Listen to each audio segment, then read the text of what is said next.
Hello friends, ఈరోజు నేను మీకు software engineering degree third year 5th semester వాళ్ళకి సాఫ్ట్వేర్ ఇంజనీరింగ్ కంప్యూటర్ పేపర్లో ఇంపార్టెంట్ క్వశ్చన్స్ని చెప్తున్నాను.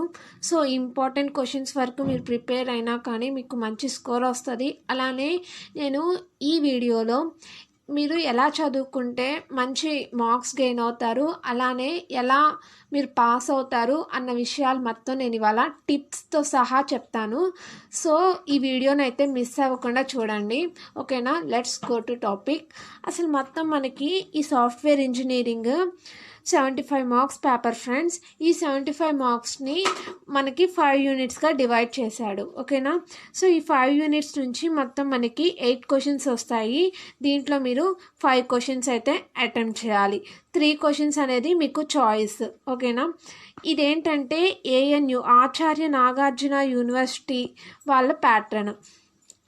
సో వేరే యూనివర్సిటీ వాళ్ళకైతే కృష్ణ, అలానే ఆదికవి, ఈ యూనివర్సిటీ వాళ్ళకైతే 5 మార్క్స్ అలానే 10 మార్క్స్ కూడా ఇస్తున్నాడు ఫ్రెండ్స్. సో 5 మార్క్స్ ఏమో 8 క్వశ్చన్స్ ఇస్తాడు, అలానే 10 మార్క్స్ ఏమన్నా 10 క్వశ్చన్స్ ఇస్తాడు. సో వాళ్ళ ప్యాటర్న్ అయితే వేరేగా ఉంటుంది, వేరే యూనివర్సిటీ వాళ్ళది. బట్ అయితే ఏ యూనివర్సిటీ వాళ్ళకైనా ఇంపార్టెంట్ క్వశ్చన్స్ మాత్రం ఒక్కటేలా ఉంటుంది. అందుకని నేను కేవలం ఇంపార్టెంట్ క్వశ్చన్స్గా మీకు యూజ్ అవుతాయని ఈ వీడియో చేస్తున్నాను ఫ్రెండ్స్. అండ్ సో మీకైతే ANU వాళ్ళకైతే 8 క్వశ్చన్స్ ఇస్తాడు, దాంట్లో మీరు 5 క్వశ్చన్స్ రాయాలి. 3 క్వశ్చన్స్ అనేది చాయిస్గా ఉంటుంది. Each question contain 15 marks friends. So ఇది ANU వాళ్ళకి మాత్రమే. ఇంకా వేరే యూనివర్సిటీ వాళ్ళకైతే వేరేలా ఉంది ప్యాటర్న్. అది ఎలాగూ అంటేనేమో, సో మీకు తెలిసే ఉంటుంది కదా ఎలా ఉంటుంది. 5 మార్క్స్ క్వశ్చన్స్ ఏమన్నా మీరు 5 రాయాలి, అలానే 10 మార్క్స్ క్వశ్చన్స్ ఏమన్నా 5 రాయాలి. సో 5 × 5 ఏమన్నా 25, 10 × 5 ఏమన్నా 50. సో 50 + 25 ఏంటి 75 మార్క్స్. సో మీకు ఇలా అయితే ఇలా ఉంటుంది. ఆచార్య నాగార్జున యూనివర్సిటీ వాళ్ళకన్నా ఇలా ఉంటుంది. ఈ 2 ప్యాటర్న్సే మనకి ఉన్నాయన్నమాట, ఓకేనా? అండ్ దెన్ సో చూడండి, మీకు అయితే సిలబస్ అయితే ఒకేలా ఉంది. ఏ యూనివర్సిటీ వాళ్ళకైనా ఒకే సిలబస్, 5 యూనిట్సే ఉన్నాయి. ఆ 5 యూనిట్స్ నుంచి ఎవరికైనా ఇలానే ఇస్తున్నాడు ఫ్రెండ్స్. యూనిట్ 1 నుంచి ఏమన్నా మీకు 2 క్వశ్చన్స్ వస్తాయి. ANU వాళ్ళకైతే పక్కా ఇలానే ఇస్తాడు ఫ్రెండ్స్, ఓకేనా? ANU వాళ్ళకి ఇలానే ఇస్తాడు పక్కాగా. యూనిట్ 1 నుంచి 2 క్వశ్చన్స్ వస్తాయి, యూనిట్ 2 నుంచి 1 క్వశ్చన్ వస్తుంది, యూనిట్ 3 నుంచి 1 క్వశ్చన్ వస్తుంది, యూనిట్ 4 నుంచి 1 or 2 చాయిస్ అనమాట, ఎన్నైనా రావచ్చు. యూనిట్ 5 నుంచి కూడా 1 or 2 ఎన్నైనా రావచ్చు అనమాట, ఓకేనా? ఇలా మనకి సిలబస్ అయితే ఇలా ఇచ్చి ఈ విధంగా మనకి క్వశ్చన్ పేపర్ అనేది రెడీ చేస్తాడు. యూనిట్ 1 నుంచి 2 క్వశ్చన్స్ వస్తాయి, మీకు ఎన్ని వస్తాయి 30 మార్క్స్ వస్తాయి. యూనిట్ 2 నుంచి అయితే 15 మార్క్స్, యూనిట్ 3 15 మార్క్స్. ఇదేంటి 15 అయినా అవ్వచ్చు, 30 అయినా అవ్వచ్చు, సేమ్ అంతే, 15 or 30. సో ఇలా అయితే జరుగుతుంది. యూనివర్సిటీ వాళ్ళకైనా ఇదే ప్యాటర్న్ యూస్ చేస్తున్నాడు. సో ఇలానే ఉంటుంది. సో మీరైతే ఇలా ప్రిపేర్ అవ్వండి, అప్పుడే మీకు ఒక ఐడియా అనేది వస్తుంది ఎలా ప్రిపేర్ అవ్వాలి అనేది, ఓకేనా? ఇప్పుడు ఇలా యూనిట్ 1లో 2 క్వశ్చన్స్ ఉన్న వాటిల్లో ఎలా అంటే సిలబస్ని డివైడ్ చేసుకుంటాడు. డివైడ్ చేసుకొని 2 పార్ట్స్గా డివైడ్ చేసుకొని ఒక పార్ట్ నుంచి ఒక క్వశ్చన్, ఇంకో పార్ట్ నుంచి ఒక క్వశ్చన్ ఇస్తాడు. అలా డివైడ్ చేసుకొని మీరు చదివితేనే మీకు మంచి స్కోర్ వస్తుంది. అంటే చాయిస్గా మీరు తీసుకోవచ్చు, ఏదన్నా కొంచెం క్రిటికల్గా ఉన్న క్వశ్చన్స్ని మీ చాయిస్గా కూడా తీసుకోవడానికి అవకాశం ఉంటుంది. సో అలా చదవండి. మీరు చదివేది ఎలా అయితే మీరు అసలు ప్యాటర్న్ చూసుకోండి, చూసుకున్న తర్వాత ఎలా ఇస్తున్నాడు అనేది తెలుసుకొని అప్పుడు రివిజన్ అనేది స్టార్ట్ చేయండి, అప్పుడు మీకు మంచి స్కోర్ వస్తుంది, ఓకేనా? సో చూద్దామా, యూనిట్ 1 నుంచి 2 క్వశ్చన్స్ అన్నాడు కదా, సో ఈ 2 క్వశ్చన్స్ ఎలా వస్తాయో చూద్దామా. సో చూడండి, ఈ యూనిట్ 1లో మొత్తం మనకి 6 టాపిక్స్ ఉన్నాయి. ఈ 6 టాపిక్స్ని ఫస్ట్ 3 టాపిక్స్ని 1 పార్ట్గా, సెకండ్ 3 టాపిక్స్ని 1 పార్ట్గా డివైడ్ చేశాడు. So process and project metrics వరకు ఏమన్నా 1 పార్ట్, ఇక్కడ దాకా మీకు 1 పార్ట్గా డివైడ్ చేశాడు. అండ్ ఇదేమన్నా 1 పార్ట్ ఫ్రెండ్స్. ఇది first part and this is second part. So మీరు ఇలా కూడా చదువుకోవచ్చు. యూనిట్ 1 నుంచి పక్కా మీకు 2 క్వశ్చన్స్ అయితే వస్తాయి. సో 2 క్వశ్చన్స్ వస్తాయి కాబట్టి సో 2 క్వశ్చన్స్ వస్తాయి కాబట్టి సో ఫస్ట్ పార్ట్ నుంచి ఒక క్వశ్చన్ వస్తుంది, సెకండ్ పార్ట్ నుంచి ఒక క్వశ్చన్ వస్తుంది. సో ఈ 3 టాపిక్సే కాబట్టి ఏది ఎలా ఇస్తున్నాడు అనేది అర్థం కావట్లా. ఒకసారి ఏమన్నా సాఫ్ట్వేర్ పారామీటర్స్ అడిగి సెకండ్ టైం ఏమన్నా ప్రాజెక్ట్ మేనేజ్మెంట్ ఇస్తున్నాడు, ఆ తర్వాత ప్రాజెక్ట్ మెట్రిక్స్ ఇస్తున్నాడు. సో ఎలా ఇస్తున్నాడు అనేది తెలియదు. మీరు పాస్ అవ్వటానికైతే మాత్రం first topic friends software engineering process paradigms. So ఈ టాపిక్ అయితే పక్కా ప్రిపేర్ అవ్వండి. ఇవేంటంటే పారాడయాగ్రామ్స్. ఈ పారాడయాగ్రామ్స్ ఏంటంటే మీకు మోడల్స్ ఉన్నాయి, ఫస్ట్ యూనిట్లో మోడల్స్ ఉన్నాయి ఫ్రెండ్స్. ఆ మోడల్స్ మొత్తం 4 మోడల్స్ ఉన్నాయి ఫ్రెండ్స్. ఆ 4 మోడల్స్ అయితే మీరు పక్కా ప్రిపేర్ అవ్వండి. ఆ 4 మోడల్స్ ఇటు 5 మార్క్స్ గాను అలానే 10 మార్క్స్ గాను అడుగుతున్నాడు. 2 మోడల్స్ని 10 మార్క్స్కి అడుగుతున్నాడు, లేకపోతే 1 మోడల్ని వచ్చేసరికి 5 మార్క్స్కి అడుగుతున్నాడు. సో మోడల్స్ అయితే పక్కాగా ప్రిపేర్ అవ్వండి. So first topic software engineering process paradigms, ఈ టాపిక్ మాత్రం పక్కా ప్రిపేర్ అవ్వండి ఫ్రెండ్స్. అండ్ సెకండ్ వచ్చేనేమన్నా project management or project metrics, ఈ రెండింటికి ఇవ్వండి ప్రయారిటీ. ఫస్ట్ ప్రయారిటీ మాత్రం దీనికి ఇవ్వండి ఫస్ట్ పార్ట్లో. అండ్ సెకండ్ పార్ట్కి వచ్చేసరికి ఉన్న software estimation, empirical estimation model, ఈ మోడల్ మాత్రం పక్కాగా ప్రిపేర్ అవ్వండి. ఈ క్వశ్చన్ చాలా అంటే చాలా ఇంపార్టెంట్. ప్రతి పేపర్లోనూ ఉంటుంది ఈ క్వశ్చన్ మాత్రం. ఇది మాత్రం పక్కాగా ఉంటుంది. ఏ యూనివర్సిటీ వాళ్ళకైనా ఈ క్వశ్చన్ లేకుండా అయితే పేపర్ అయితే ఇవ్వట్లేదు ఫ్రెండ్స్. సో ఈ క్వశ్చన్ అయితే ఖచ్చితంగా ప్రిపేర్ అవ్వండి. దీన్నే మనం ఇంకో విధంగా అడుగుతాడు, అదేంటంటే కొకోమో మోడల్ అని అంటాడు. సో కొకోమో మోడల్ అన్నా మీరు ఈ క్వశ్చనే రాయాలి, ఓకేనా. ఎంపారికల్ ఎస్టిమేషన్ మోడల్నే మనం కొకోమో మోడల్ అని కూడా అంటారు. అలానే కాస్ట్ ఎస్టిమేషన్ మోడల్ అని కూడా అంటున్నారు. సో కాస్ట్ ఎస్టిమేషన్ మోడల్ అన్నా, కొకోమో మోడల్ అన్నా, ఎంపారికల్ ఎస్టిమేషన్ మోడల్ అన్నా, ఈ 3 క్వశ్చన్స్ ఒకటే. సో ఇది మాత్రం పక్కాగా ప్రిపేర్ అవ్వండి, ఓకేనా. కొకోమో మోడల్ ఇది ఖచ్చితంగా వస్తుంది, ఓకేనా. అండ్ సెకండ్ ప్రయారిటీ ఈ 2 టాపిక్స్కి ఇవ్వండి, ఓకేనా. సో ఫస్ట్ యూనిట్ నుంచి మీరు ఈ 2 క్వశ్చన్స్ మాత్రం ఖచ్చితంగా ప్రిపేర్ అయ్యే మీరు ఎగ్జామ్కి వెళ్ళాలి, ఓకేనా.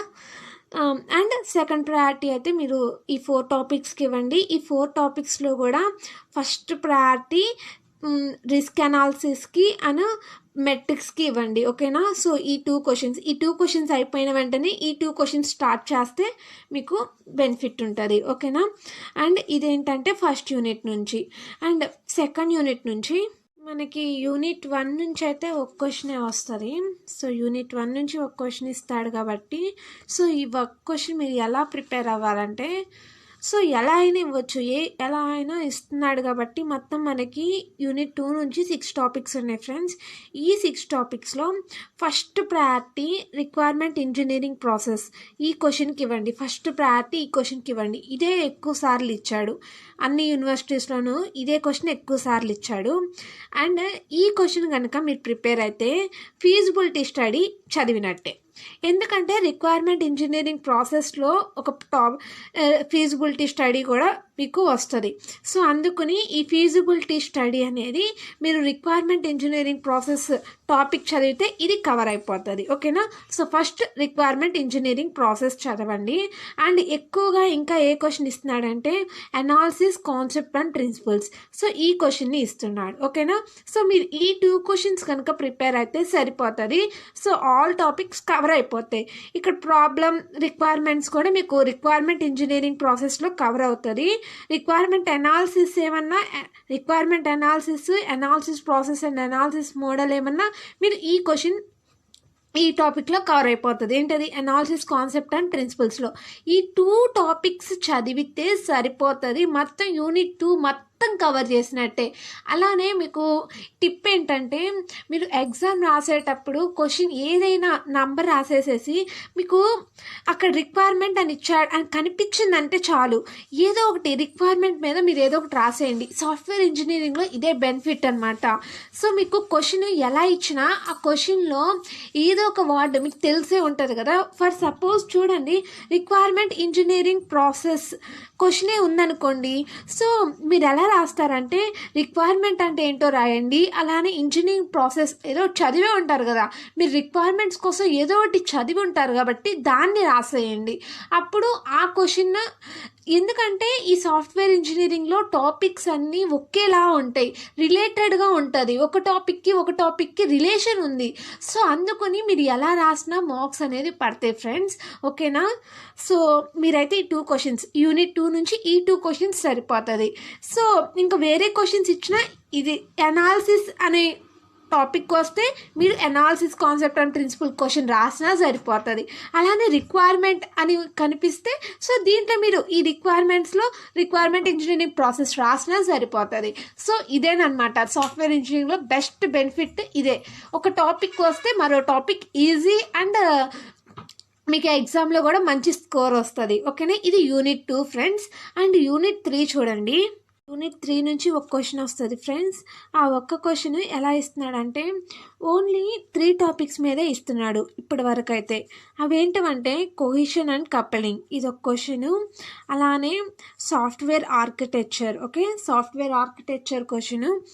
And architectural design processing diagram design, okay. So ఈ 3 నుంచే ఇస్తున్నాడు ఫ్రెండ్స్, ఈ 3 నుంచే మీకు ఇస్తున్నాడు. So first priority cohesion and కప్లింగ్కి ఇవ్వండి, ఇది కంపల్సరీగా ఇస్తున్నాడు. ఎక్కువ టైమ్స్ ఇచ్చిన క్వశ్చన్ ఇది కొహిషన్ అండ్ కప్లింగ్. సో ఈ క్వశ్చన్ మాత్రం పక్కాగా ప్రిపేర్ అవ్వండి యూనిట్ 3 నుంచి. అండ్ ఆర్కిటెక్చర్ అంటే ఏంటో జస్ట్ బ్రీఫ్గా ప్రిపేర్ అయినా మీరు రాసేయగలరు. ఎలా అంటే యూనిట్ 3 నుంచి మీకు కొహిషన్ అండ్ కప్లింగ్ ఇస్తాడు, లేదంటే ఆర్కిటెక్చర్ మీద ఇస్తాడు. ఆర్కిటెక్చర్ మీద మీరు ఒక క్వశ్చన్ చదివారే అనుకోండి, సాఫ్ట్వేర్ ఆర్కిటెక్చర్ అన్నా కవర్ అవుతుంది, architectural design and processing diagram అన్నా కవర్ అవుతుంది. సో ఇంకా ఎఫెక్షన్ మాడ్యులర్ డిజైన్ అన్నా కానీ సో సేమ్ కొంచెం అలానే ఉంటుంది, ఆర్కిటెక్చర్ మీదే బేస్ అయ్యి ఉంటుంది, ఓకేనా. సో ఫస్ట్ మీరు కొహిషన్ అండ్ కప్లింగ్కి ఇవ్వండి అండ్ నెక్స్ట్ ఆర్కిటెక్చర్ మీద ఇవ్వండి, ఓకేనా. చెప్పాను కదా, ఇందాకే చెప్పాను కదా, టాపిక్స్ అనేవి రిలేటెడ్గా ఉంటాయి. సో మీరు ఎలా చదువుతారు అంటే అంటే ఇది థియరీ పేపర్ ఫ్రెండ్స్, పారాస్ ఉంటాయి. అలా అని ప్రతి పారాని టచ్ చేయాల్సిన అవసరం లేదు. ఏంటంటే మీకు కాన్సెప్ట్ తెలిస్తే చాలు, అదే మళ్ళా వస్తుంది, రిపీట్ అవుతుంది అనమాట. సో మీరు కాన్సెప్ట్ని మాత్రమే అర్థం చేసుకోండి, అలా అని పారాస్ని అయితే చదవకండి, ఓకేనా. యూనిట్ 4 నుంచి మీకు 1 or 2 ఎలా అయినా ఇస్తాడు, 1 క్వశ్చన్ అయినా ఇవ్వచ్చు, లేదంటే 2 క్వశ్చన్స్ అయినా ఇస్తున్నాడు. సో అప్పుడు ఎలా ఇస్తాడు అంటే సో ఫస్ట్ క్వశ్చన్ ఏమన్నా యూజర్ ఇంటర్ఫేస్ డిజైన్, ఇంటర్ఫేస్ దాని మీద ఉంటుంది. ఫస్ట్ టాపిక్ ఏమైనా ఇంటర్ఫేస్ మీద ఉంటుంది. మనకి యూనిట్ 4లో 4 టాపిక్స్, ఇంటర్ఫేస్ మీద 2 టాపిక్స్ ఉన్నాయి, అలానే హ్యూమన్ ఫ్యాక్టర్స్ మీద 2 టాపిక్స్ ఉన్నాయి. సో మీరు 2 క్వశ్చన్స్ చదివితే సరిపోతుంది, 4 టాపిక్స్ కవర్ అయిపోతుంది, ఎందుకంటే సేమ్లా ఉంటుంది, ఇందాక నేను చెప్తున్నాం కదా. సో మీరైతే ఇలా చదవండి, టైం తక్కువ ఉందని. సో ఇలా చదువుకుంటే మీకు టైం కూడా సేవ్ అవుతుంది, ఓకేనా. యూజర్ ఇంటర్ఫేస్ డిజైన్ ఒక క్వశ్చన్, అలానే హ్యూమన్ ఫ్యాక్టర్స్. ఈ యూజర్ ఇంటర్ఫేస్ డిజైన్లో ఏంటంటే గోల్డెన్ రూల్ ఫ్రెండ్స్, ఈ క్వశ్చన్ మాత్రం పక్కా ప్రిపేర్ అండి. యూజర్ ఇంటర్ఫేస్లోనే టాపిక్ అనమాట గోల్డెన్ రూల్స్. ఈ క్వశ్చన్ మాత్రం చూడండి.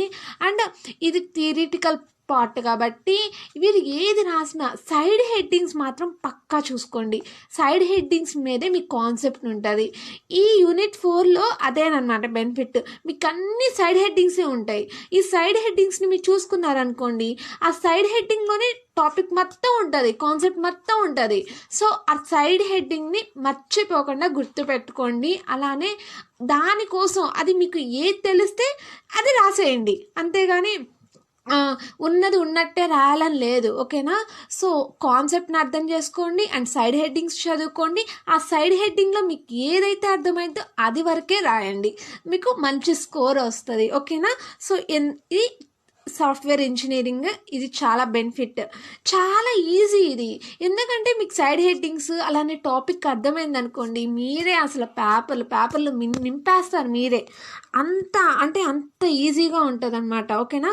So golden rules and user interface design, human factors. So ఈ 2 క్వశ్చన్స్ ప్రిపేర్ అవ్వండి సరిపోతుంది, ఓకేనా. అండ్ యూనిట్ 5 చూద్దాం. 5 నుంచి మనకి 1 క్వశ్చన్ ఆర్ 2 క్వశ్చన్స్ ఇలా ఎలా అయినా ఇవ్వచ్చు. అందుకని సో ఈ 2 క్వశ్చన్స్ అయితే మీకు ఎలా ఇస్తాడంటే software quality assurance, software reliability, case tools, ఈ 3 టాపిక్స్ ఒకటి, టెస్టింగ్ మీద ఒకటనమాట. సో ఈ 3 టాపిక్స్ నుంచి ఒక క్వశ్చన్ వస్తుంది. ఈ 3 topics first 2 and last 1 case tools, software quality, software reliability, ఈ 3 టాపిక్స్ నుంచి ఒక క్వశ్చన్ వస్తుంది. సో మీరైతే టెస్టింగ్స్ అయితే పక్కా ప్రిపేర్ అవ్వాలి, ఎందుకంటే ఏ టెస్టింగ్ ఇస్తున్నాడో అర్థం కావట్లా.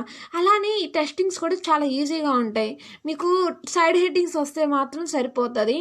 సో దాని యొక్క డెఫినేషన్ తెలిస్తే దాంట్లో లోతంతా అర్థమైపోయింది అనమాట టెస్టింగ్స్ అనేది. సో ఇది చాలా బాగుంటుంది. టెస్టింగ్ క్వశ్చన్స్ అయితే ప్రిపేర్ అవ్వండి. సాఫ్ట్వేర్ టెస్టింగ్, దీంట్లో ఈ సాఫ్ట్వేర్ టెస్టింగ్లో మనకి టైప్స్ ఉన్నాయన్నమాట. ఏంటంటే path testing, control structure testing, అలానే black box testing, white box testing అని ఇలా టైప్స్ ఉన్నాయి. సో అవి వరకు మీరు టచ్ చేయండి, అన్నిటినీ టచ్ చేసుకుంటూ వెళ్ళండి, ఓకేనా. ఈ టెస్టింగ్ టాపిక్స్ మాత్రం ప్రిపేర్ అవ్వండి. అండ్ ఫస్ట్ ఈ సాఫ్ట్వేర్ క్వాలిటీ అష్యూరెన్స్, ఈ క్వశ్చన్ పక్కా, ఈ క్వశ్చన్ టెస్టింగ్ క్వశ్చన్, ఈ 2 క్వశ్చన్స్ పక్కాగా ప్రిపేర్ అవ్వండి, ఓకేనా. ఈ 2 క్వశ్చన్స్ చదువుకున్నా మీకు స్కోర్ వస్తుంది. అలానే reverse engineering and re engineering, ఇది కూడా చదవండి. ఈ 2 టాపిక్స్ చదివిన తర్వాత ఈ టాపిక్ చదివితే సరిపోతుంది. అండ్ కేస్ టూల్స్, ఇవేంటంటే ఓన్లీ డెఫినేషన్సే. కేస్ టూల్స్ మీకు బుక్ అంటే మీకు సాఫ్ట్వేర్ ఇంజనీరింగ్ అర్థమైపోతే ఈ కేస్ టూల్స్ చాలా ఈజీ. కేస్ టూల్స్ని గుర్తుపెట్టుకోవడం కూడా చాలా ఈజీగా గుర్తుపెట్టుకోవచ్చు. సో ఇదొకటి. సో కేస్ టూల్స్ అయితే మీరు ఈజీగా గుర్తుపెట్టుకుంటారు, అలానే ఎందుకంటే ఇవి రిపీట్ వర్డ్సే ఉంటాయి ఎక్కువగా, ఓకేనా. And re engineering and reverse engineering, ఇది ఈజీ టాపిక్కే. అన్ని ఈజీ టాపిక్సే ఫ్రెండ్స్, బట్ మీరు ప్రిపేర్ అవ్వడమే ఆలస్యం, కానీ అన్నీ ఈజీగానే ఉంటాయి. సాఫ్ట్వేర్ ఇంజనీరింగ్ అంటే థియరిటికల్ పార్ట్, మొత్తం మీరు థియరీ రాసుకుంటూ వెళ్తారు అంతే. చాలా అంటే చాలా ఈజీ ఈ సాఫ్ట్వేర్ ఇంజనీరింగ్ పాస్ అవ్వడం కూడా. మీరు క్వశ్చన్ అయితే అటెంప్ట్ చేసిరండి, ఏదో ఒక డెఫినేషన్ కానీ ఏదో ఒక సైడ్ హెడ్డింగ్ కానీ మీరు చదివినది ఏదో ఒకటి సైడ్ హెడ్డింగ్స్ పెట్టేసి అయితే రాసేసేయండి, ఓకేనా. And thank you friends, all the best for your exam. నా వీడియోస్ కనుక మీకు నచ్చితే లైక్ చేయండి, షేర్ చేయండి అండ్ సబ్స్క్రైబ్ చేసుకోవడం మర్చిపోకండి. ఏదైనా డౌట్స్ ఉంటే నాకు కామెంట్ సెక్షన్లో కామెంట్ పెట్టండి, నేను ఖచ్చితంగా మీ డౌట్స్ని క్లియర్ చేస్తాను. Okay, thank you.